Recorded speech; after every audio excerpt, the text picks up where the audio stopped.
नमस्कार, आप देख रहे हैं गुड न्यूज टुडे। आपके साथ मैं हूं शुभम सिंह। देश के कई राज्यों में इन दिनों भीषण गर्मी पड़ रही है। यूपी, एमपी, महाराष्ट्र समेत दक्षिण भारत के कई राज्य हीट वेव की चपेट में हैं। आसमान से बरसती आग के बीच देश के कई हिस्सों में तापमान 45 डिग्री तक पहुंच गया है। राजधानी दिल्ली में भी एक बार फिर से पारा चढ़ने लगा है। मौसम विभाग का मानना है कि सोमवार तक राजधानी दिल्ली में पारा 40 डिग्री तक पहुंच सकता है। हालांकि मौसम विभाग ने जम्मू कश्मीर, हिमाचल प्रदेश और उत्तराखंड में 30 अप्रैल तक बारिश होने की संभावना जताई है। इसके अलावा पंजाब, हरियाणा और चंडीगढ़ में आंधी तूफान के साथ बारिश होने की संभावना है। ऐसे में उम्मीद जताई जा रही है कि लोगों को जल्द ही भीषण गर्मी से राहत मिल सकती है। पूर्वी और उत्तरी भारत के कई राज्यों में गर्मी का खासा असर दिख रहा है, तो कश्मीर घाटी हिमपात से गुलजार है। सूरज की तपिश से बचने और गर्मी में ठंड का एहसास करने की चाहत रखने वाले सैलानियों के लिए कुदरत ने कश्मीर में बर्फबारी की सौगात दी है, क्योंकि वहां नजारा बेहद खूबसूरत हो गया है। आप रिपोर्ट देखिए।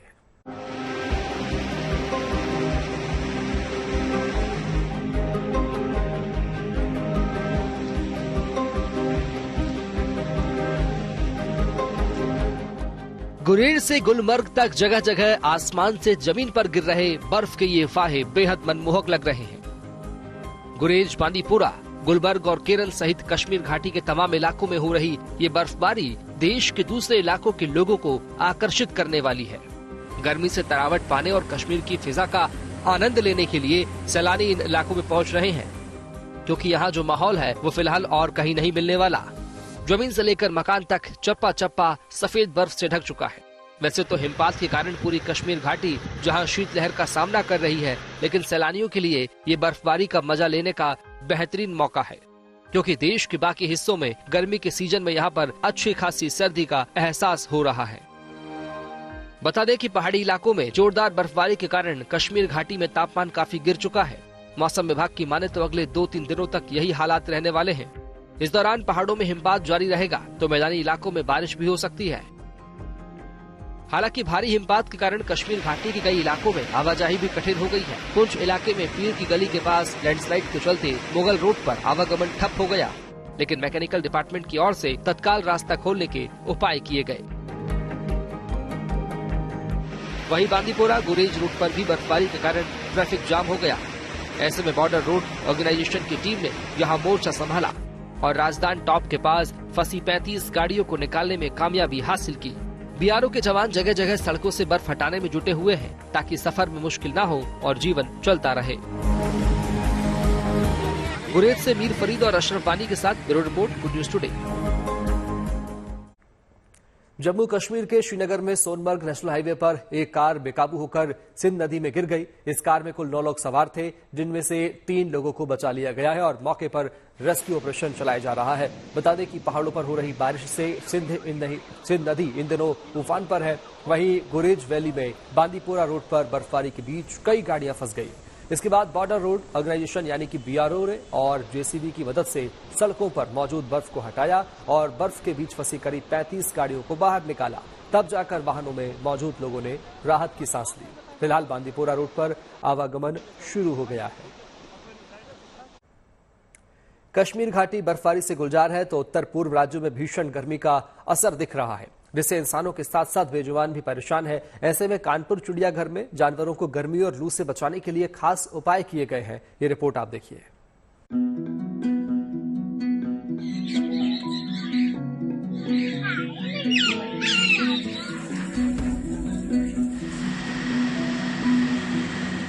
उत्तर भारत समेत कई राज्यों में इस वक्त भीषण गर्मी पड़ रही है, मानो आसमान से आग बरस रही है। ऐसे में इस चुभती जलती गर्मी से इंसान तो इंसान, जानवर भी बेहाल है। हालांकि बेजुबानों को भीषण गर्मी से बचाने के लिए तमाम उपाय भी किए जा रहे हैं। कानपुर के चिड़ियाघर में जानवरों को गर्मी और लू से बचाने के लिए कूलर और पंखे लगा दिए गए हैं। यही नहीं, जानवरों के बाड़े में अलग अलग फाउंटेन भी लगा दिए गए हैं, जिससे उनके ऊपर पानी का छिड़काव किया जा रहा है। हमारे जानवरों का विशेष ध्यान रख रहे हैं, जिसमें जो हमारे कार्निवोर्स हैं उनके नाइट सेल्स में हाउस में कूलर लगाए गए हैं, और जो बर्ड सेक्शन है उसमें बस की चटियाँ हम लगा रहे हैं, उसमें रेनगन शावर चलेगा, और जो हिरन प्रजाति के जितने भी एनिमल्स हैं उन सबके बाड़ों में रेनगन चल रही है। उससे हम टेम्परेचर थोड़ा डाउन करने की कोशिश कर रहे हैं। चिड़ियाघर में पशु पक्षियों को गर्मी से बचाने के लिए मैट भी लगा दिए गए हैं, जिस पर थोड़ी थोड़ी देर में पानी का छिड़काव किया जा रहा है, जिससे तापमान कंट्रोल किया जा सके। इसके साथ ही चिड़ियाघर में पक्षियों की प्यास बुझाने के लिए मटकों में पानी भर दिया गया। फिलहाल इस भीषण गर्मी से राहत मिलती दिखाई नहीं दे रही है। ऐसे में जरूरी यही है कि गर्मी से बचाव के हर संभव उपाय कर लिए जाएं, जिससे बेजुबानों को भी राहत मिल सके। कानपुर से संजय सिंह के साथ bureau report, good news today. और अब खबर उत्तराखंड में लगी आग की। उत्तराखंड में जंगलों की आग पर तेजी से काबू पाने का प्रयास किया जा रहा है। कुछ इलाकों में बारिश के कारण आग पर नियंत्रण में आसानी हुई है, तो बहुत से इलाकों में आग बुझाने के लिए प्रशासन की कार्रवाई लगातार जारी है। वहीं नैनीताल के जंगलों में लगी आग को बुझाने के लिए अब सेना के बाद एनडीआरएफ की टीम को भी लगाया गया है, जो नैनीताल के मनोरा रेंज, भवाली, भीमताल समेत आसपास के जंगलों में लगी आग को नियंत्रित करने की कोशिश करेगी। हालांकि बड़ा सवाल यह भी है कि उत्तराखंड के जंगलों में बार बार आग क्यों लगती है और इस पर रोक कैसे लग सकती है। ये रिपोर्ट आप देखिए।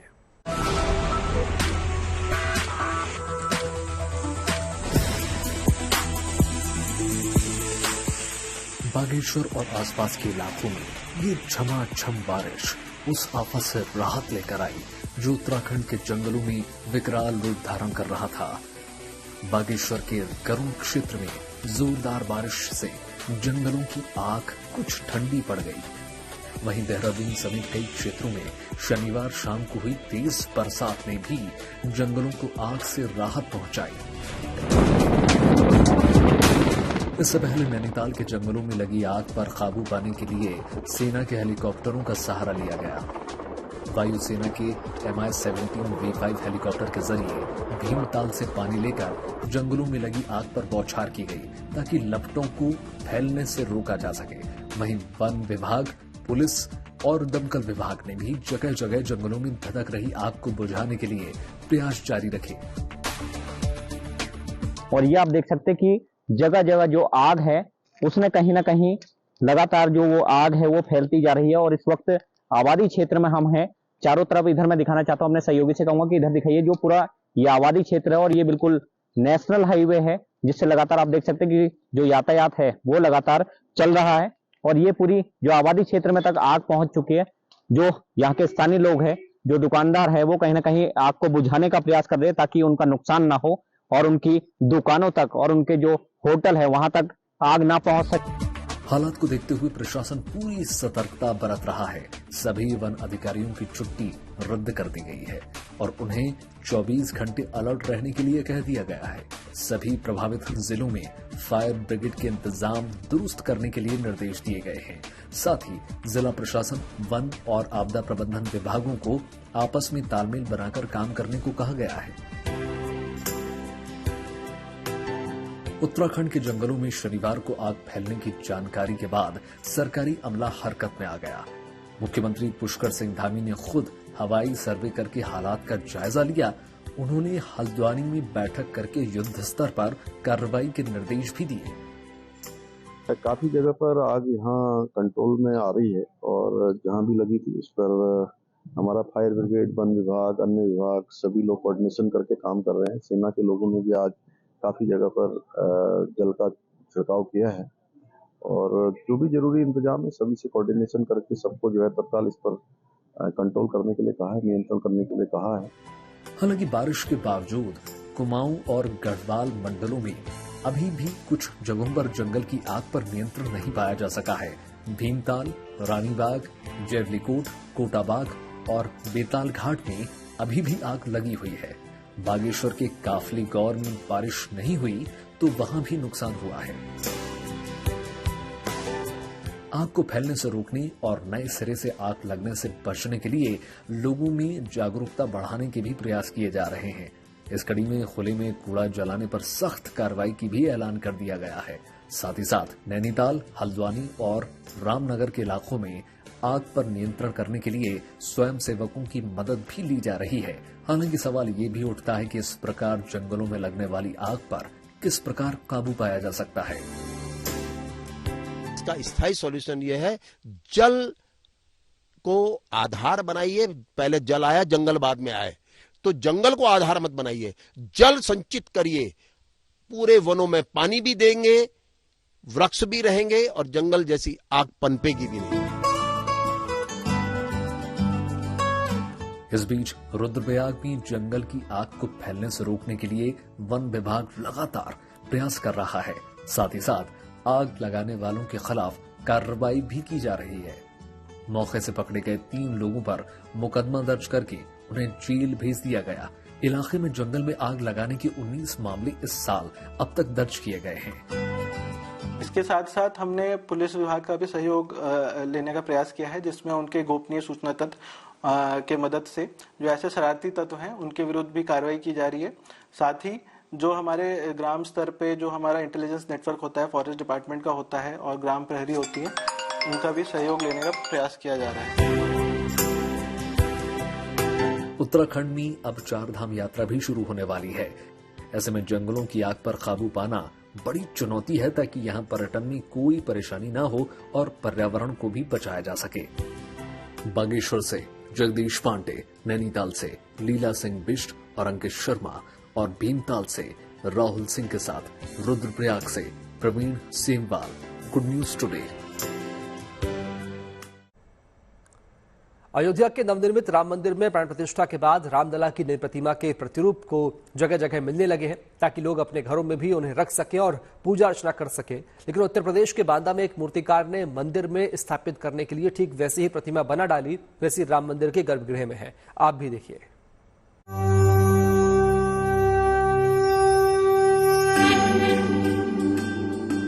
रामलला अब उत्तर प्रदेश के बांदा में भी विराजमान होने जा रहे हैं।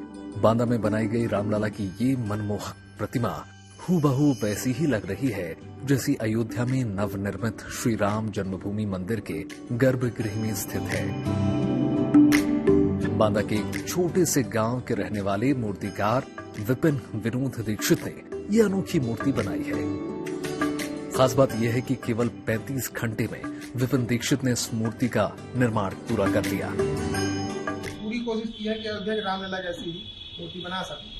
बाकी अब मूर्ति कैसी है प्रभु जाने, आप लोग जाने, आप लोग देख ही रहे मूर्ति कैसी। अयोध्या के मंदिर में विराजमान रामलला की प्रतिमा पत्थर से बनी है, लेकिन बांदा में इस मूर्त को मिट्टी और पीओपी से उकेरा गया है। हालांकि ये कलाकार के हाथों का कमाल ही है कि बेहद कम समय में इन्होंने तकरीबन वैसी ही मूर्ति बना डाली जिसे पत्थर पर गढ़ने में बेंगलुरु के मूर्तिकार अरुण योगीराज को 7 महीने लग गए थे। लेकिन समय नहीं था, जितनी जल्दी हो सकी मैंने मूर्ति बनाई है। 35 घंटे के समय मैंने मूर्ति बनाई है और उस दौरान ना तो मुझे नींद आई, ना मुझे भूख लगी। भगवान की कृपा रही, प्रभु की लीला रही। दरअसल विपिन दीक्षित को हनुमान जन्मोत्सव से कुछ ही समय पहले रामलला की मूर्ति बनाने का प्रस्ताव दिया गया था।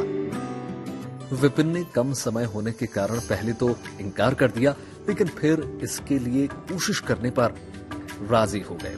मूर्ति बनकर तैयार हो गई तो लोगों की खुशी का ठिकाना नहीं रहा। अब प्रभु जी का स्वरूप तो पूरा, अब क्या कहा जाए, प्रभु का बखान तो किया ही नहीं जाता।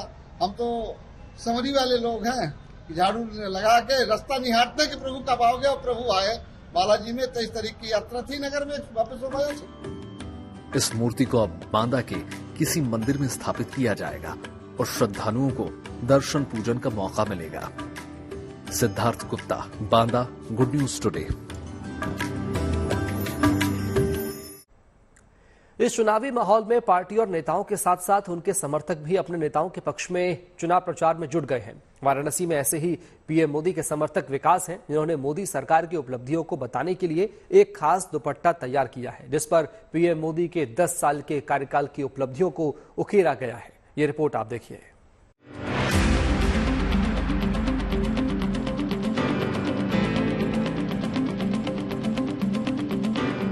आम सा दिखने वाला ये दुपट्टा बेहद खास है, क्योंकि इस दुपट्टे पर पीएम मोदी के 10 साल के कार्यकाल की बड़ी उपलब्धियों को उकेरा गया है। दरअसल वाराणसी के रहने वाले साड़ी निर्माता विकास ने ये खास दुपट्टा तैयार किया है। इस दुपट्टे के जरिए विकास प्रधानमंत्री मोदी के 10 साल के कार्यकाल में लिए गए फैसलों को जनता तक पहुंचा रहे हैं। खास बात है कि इस दुपट्टे पर आयुष्मान भारत, बेटी बचाओ बेटी पढ़ाओ, सर्जिकल स्ट्राइक, 3 तलाक और मेक इन इंडिया समेत तमाम फैसलों को दर्शाया गया है।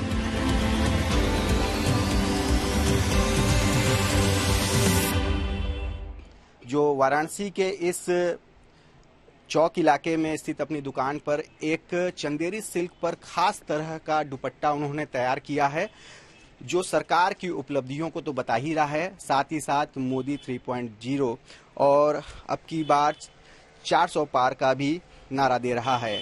इस दुपट्टे की खास बात यह है कि जो सरकार की उपलब्धियां रहीं, चाहे योजनाएं रहीं, जो सफलतापूर्वक अभी भी चल रही हैं, उनमें प्रधानमंत्री आरोग्य योजना के तहत आयुष्मान भारत, बेटी बचाओ बेटी पढ़ाओ, सर्जिकल स्ट्राइक है, make in India, article 370, triple तलाक तो है ही है। साथ ही साथ जो राम मंदिर की जो आकृति है वो भी पेंट ब्रश के जरिए बनारस के बुनकरों और कारीगरों ने उकेरा है, अपने हुनर को दिखाया है।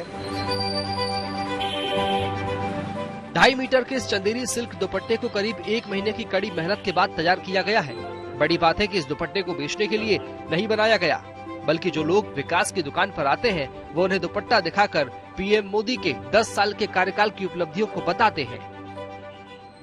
ये प्योर चंदेरी का कपड़ा है भैया, ये उसका दुपट्टा है और इसको बनाने में 1 महीने से ज्यादा समय लगा। 2 से 3 कारीगरों ने मिलकर इसको बनाया है और ये पूरा हाथ से, देखिए आपको समझ में आ रहा होगा कि ये पूरा हाथ से पेंट किया हुआ है। इसमें कोई भी तरह का केमिकल यूज नहीं हुआ है, सब हैंडमेड है और बहुत सुंदर ये दुपट्टा है। क्या दिल इच्छा है? हमारी दिल इच्छा यही है कि हम लोग मोदी जी को किसी भी तरह इसको पहनाएं, जिससे काशी का गौरव और बढ़े।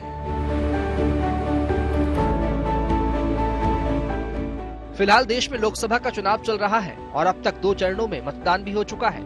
हालांकि पीएम के संसदीय क्षेत्र वाराणसी में 7वें चरण में 1 जून को वोटिंग होगी, लेकिन इससे पहले वाराणसी में पीएम के समर्थक अपने अपने अंदाज में चुनाव प्रचार अभियान में जुट गए हैं।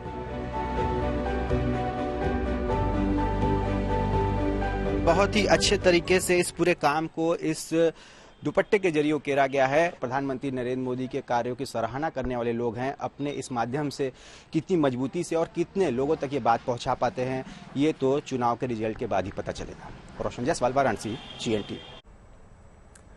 अब आपको मणिपुर की सुकून देने वाली तस्वीर दिखाते हैं। यहाँ उखरूल में एक ही छत के नीचे अलग अलग समुदाय की छात्राएं नीट की तैयारी कर रही हैं। इन 37 छात्राओं में से 22 नागा है, 8 मैतेई और 6 कुकी हैं। दरअसल असम राइफल्स ने मणिपुर के उखरूल में सेंटर ऑफ एजुकेशनल एक्सीलेंस शुरू किया है, जिसमें मैतेई, कुकी और नागा समुदाय के छात्राओं को मुफ्त में कोचिंग दी जा रही है। सेना की यह पहल वाकई में कमाल की है। कोशिश यही है कि मणिपुर में छात्राओं की पढ़ाई के साथ साथ भविष्य को बेहतर किया जा सके। अच्छा लगता है क्योंकि यहाँ पर मणिपुर के कोने कोने से स्टूडेंट्स आए हैं, हम लोग एक साथ पढ़ रहे हैं, बहुत अच्छा लगता है।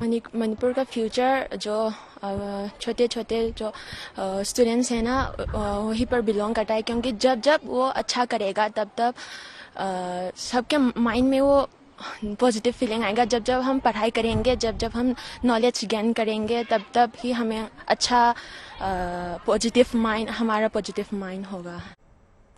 जम्मू कश्मीर में अब विकास की बयार बह रही है। राजौरी में आजादी के बाद पहली बार दूर दराज इलाकों में गरीब परिवारों के दरवाजे तक बुनियादी सुविधाएं पहुंची हैं। यहां प्रधानमंत्री आवास योजना के तहत लोगों को पक्के घर मिल चुके हैं। पहाड़ी इलाकों में अब तेजी से सड़कों का निर्माण हो रहा है। राजौरी के सुदूर गांवों तक सड़क बिजली पहुंचने से शिक्षा, रोजगार के नए अवसर खुले हैं। बुनियादी सुविधाएं मिलने के बाद यहाँ स्थानीय लोग भी बेहद खुश नजर आ रहे हैं। मोदी जी के मिले हैं, बहुत मदद हो गई। हम बहुत गरीब आदमी थे, हम नहीं बना सकते थे मकान, और मोदी जी की वजह से हम मकान तैयार कर बैठे हैं। खुश हैं लोग। इतने पैसे से चलो थोड़े बहुत हम भी कर सकते हैं, लेकिन मदद मिलती है मोदी जी की तो काम शुरू कर देते हैं लोग, और मोदी की मदद से ही सब कुछ हो रहा है। हम बहुत खुश हैं इस बात से। और इसी के साथ अच्छी खबर, सच्ची खबर फिलहाल इतना ही। आप देखते रहिए गुड न्यूज टुडे। नमस्कार।